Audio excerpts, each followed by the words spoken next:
Thermosash, it's a pretty special company really. It's family owned, founded in 1973. We specialise in design, engineering, manufacture and installation of commercial facade systems. We've got 660 people. 80% English is a second language. Teams that work across the whole country, then also spread out on different construction sites. There's so many things that they face every day. Moving vehicles, dropping items, working at heights. Whether it's WorkSafe fines for health and safety or whether it's rework for quality issues, it's going to cost us 3 times as much to bring it back. We've got to get it right every time. There's no room for error in these panels. We're working to millimetre tolerances. To manage all of that, we needed a great platform, and that's what SafetyCulture provided us. We can't improve unless we know what's going on. How long did a job take? Were there any particular issues that we had along the way? Is that a trend that's happening right across the business that we could learn from? We adopted ISO certification for health and safety, quality and environment.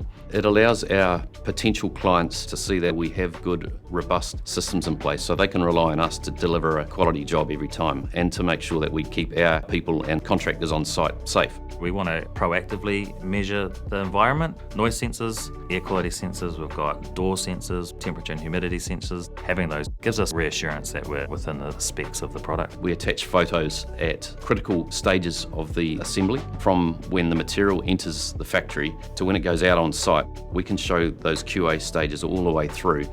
With the help of SafetyCulture, we were able to achieve our ISO certification in less than 6 months, which was just amazing. I mean, that's really quick.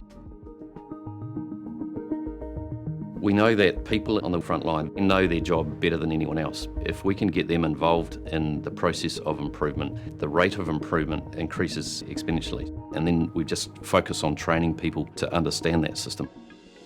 So our standard operating procedures lay out every task from start to finish. Which is easily accessible by everyone through their phones. We can translate this training material into their language. It assures me as the trainer that I know that they know. Once they get it, it also builds their confidence. And once they're confident, they work better. They can understand instructions and they're able to voice their concerns if there is a concern. If you look into every single issue, 99.9% of them are process or procedure or communication. It's never the individual's fault. It's revolutionised how we do business.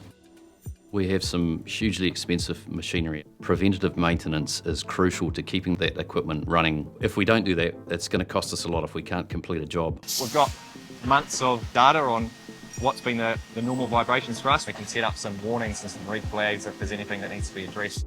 Whether it's a health and safety occurrence, a quality environmental occurrence, training or a change of process, every challenge that we find, we can actually put a cost against each one of those and how much time is spent trying to fix any of those. We are making definite improvements. We've discovered that there's more pockets of brilliance than there is areas that we've missed. We can sit there and we go, I reckon we can use the SafetyCulture platform and make that better. I don't know how we will do it without a platform like that.